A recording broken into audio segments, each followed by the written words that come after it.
ये एक केजरीवाल को अंदर करोगे तो और केजरीवाल पैदा होंगे। अरे भाई, एक केजरीवाल ने तो केंद्रीय जांच एजेंसी को नाक में दम कर रखा है, और केजरीवाल चाहिए क्या? वो ये भ्रष्टाचारी नीतियों में लिप्त नहीं पाए जाते। तो मुझे लग रहा है तो वो प्रधानमंत्री के चेहरे के तौर पे ये भारत की जनता उनको देखती, बिल्कुल देखती।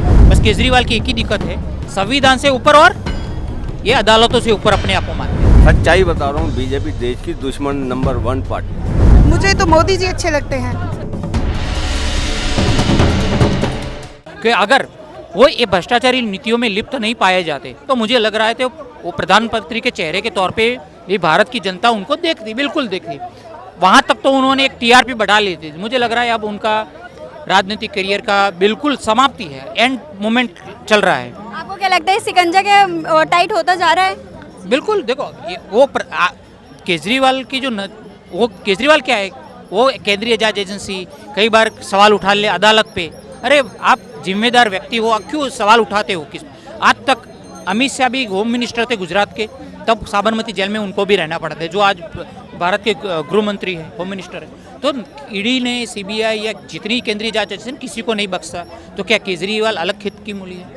दूध का दूध पानी का पानी हो जाएगा। देखो कविता का कबूलनामा आ गया है 600 करोड़ का। मुगट्टा रेड्डी, राघव मुगट्टा, विवेक नायर सारे के सारे सरकारी गवाह बन चुके हैं। उसके आधार पे एसवी राजू ईडी के वकील है और अभिषेक मिनू संघवी और गुप्ता जी ये केजरीवाल के वकील है। तो बयानबाजी चल रही है, लेकिन बयानबाजी क्या चलेगी? मुझे लग रहा है पक्का मामला ईडी के तरफ का ही रहेगा और ईडी की बहुत बड़ी जीत होगी, केंद्रीय जांच एजेंसी की बहुत बड़ी जीत होगी। देखो, ये आतिशी जी ने प्रेस कॉन्फ्रेंस करके बोला था कि ये सीएम है दिल्ली के, एक नेता है, एक विचार है, एक विचारधारा। आपके माध्यम से संदेश है, आतिशी जी एक विचार है, विचारधारा, लेकिन ये भ्रष्टाचार की विचारधारा है। बोले कि और ये एक केजरीवाल को अंदर करोगे तो और केजरीवाल पैदा होंगे। अरे भाई, एक केजरीवाल ने तो केंद्रीय जांच एजेंसी को नाक में दम कर रखा है, और केजरीवाल चाहिए क्या? एक केजरीवाल ने केंद्रीय जांच एजेंसी को नाक में दम कर रखा था।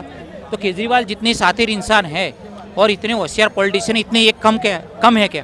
तो मुझे आगे लग रहा है कि आने वाले टाइम में उनका बिल्कुल राजनीतिक करियर का सूर्यास्त है, लेकिन कुर्सी रहेगी तो अपने घर पे ही रहेगी।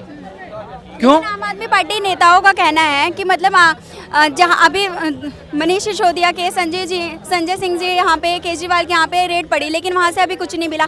ये सिर्फ अपने नाम उसमें साजिश करके भेज दिया जा रहा है बीजेपी के लोग। देखो, आतिशी जी, गोपाल राय, सौरभ भारद्वाज सारे के सारे एक ही बयानबाजी कर रहे हैं, जो बयानबाजी मुझे लगा स्क्रिप्टेड है कि भाई कुछ नहीं मिल रहा है, कुछ नहीं मिल रहा है। तो के कविता ने 600 करोड़ का कबूलनामा कैसे किया? 45 करोड़ गोवा इलेक्शन में कैसे खर्च किए गए?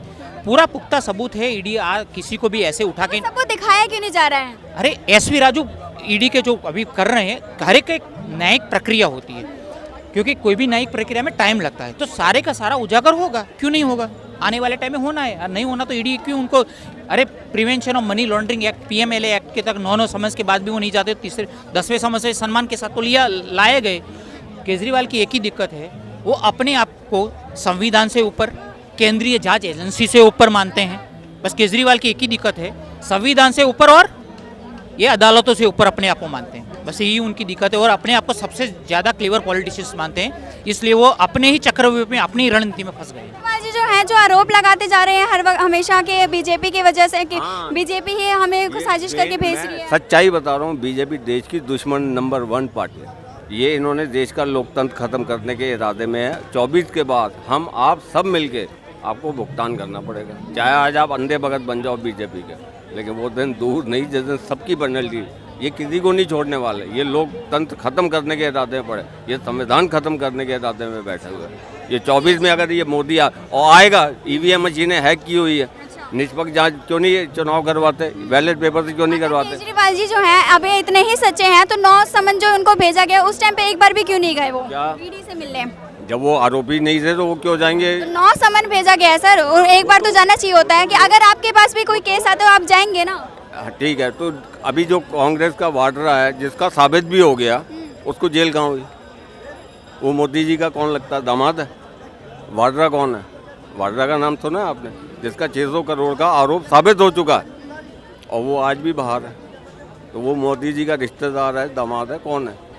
केजरीवाल से ट्यूनिंग नहीं बैठ रही, उनकी सेटिंग नहीं बैठ रही, कहानी यहाँ अड़ रही है। मोदी सरकार में ऐसा क्या अच्छा लगता है आपको, जिस तरह से आप बोल रहे हैं? अच्छा, क्योंकि विकास होते जा रहे हैं। लेकिन कई लोग तो कह रहे हैं ऐसा कुछ हो ही नहीं रहा है, महिला अभी भी सुरक्षित नहीं है पहले से। आपको क्या लगता है, महिला सुरक्षित है पहले पहले से? सुरक्षित थी, जो आज नहीं है। बंदा कोई भी सुरक्षित नहीं है, महिला क्या। अभी तुम यहाँ खड़ी हो, तुम्हें क्या पता कब क्या हो जाए, या मुझे क्या पता, कौन सुरक्षित है। लेकिन कई लोग तो कहते हैं कि महिला वो मोदी सरकार आने के बाद अच्छा हुआ है कई चीज़ें। हाँ, कई चीज़ें लगता है अच्छी हुई हैं। किस तरह की, क्या आप देख लो कि जितना भी विकास, थोड़ा जैसे डिजिटल के मामले में देख लो, काफ़ी कुछ विकास आ गया है। पहले कहाँ बंदों को इतना, हम जब छोटे थे हम तो ये सुनते थे कि मोबाइल होगा, आज हम उसको देख रहे हैं, उससे हमारी कितनी सुविधाएं भी हो रही हैं। अगर बच्चे हैं या बड़े हैं या बुजुर्ग हैं, जिनके लिए हम दूर अगर पोस्टिंग होते थे तो सोचते थे कि हमें आज यहाँ इनके साथ है, कल हमारी माँ बाप मिले ना मिले, कम से कम फ़ोन कॉल पे एक बात करके तसल्ली तो होती है। तो काफ़ी, और एजुकेशन में भी प्रभाव पड़ा है इसका, डिजिटल का नहीं पड़ा। मोदी सरकार आने के बाद क्या क्या चेंजेस हुए हैं, क्या क्या सही लगा? उतना तो नहीं गिनवा सकते, लेकिन बहुत प्रभाव अच्छे काफ़ी हुए हैं। मतलब एक दो चीज़ें ही करवा दीजिए। जैसे देखो, बच्चों को एजुकेशन को ले लो, आपका डिजिटल में ले लो, पहले इतना नहीं था। हर व्यक्ति सीखने में ये समझता था कि मैं अनपढ़ हूँ, मैं कैसे सीखूँ। चाहे उन्होंने उसको लागू किया कि आप ये बंद करो कैश मनी, इसको लागू करो, तो इससे सीखने का प्रभाव पड़ा। एक 70 की एज में भी व्यक्ति अब ये सोचता है कि मैं पेटीएम चलाऊं, तो उसको सीखेगा वो, जब ही तो चलाएगा। वीडियो कॉल करेगा तो उसको सीखेगा, तभी तो चलाएगा। तो एजुकेशन का ही तो प्रभाव है ये, वरना तो किताब पढ़ के बैठे हम भी थे, पहले भी बैठी थी महिलाएं, आज क्यों इसमें मेहनत करती हैं। अच्छा, राहुल गांधी में से, केजरीवाल जी या मोदी में से, इनमें से आपको कौन सही लगता है? मुझे तो मोदी जी अच्छे लगते हैं। अच्छा, 2024 में आपको क्या लगता है कौन आ सकता है? उसके विषय में अभी नहीं दे सकते कोई जवाब।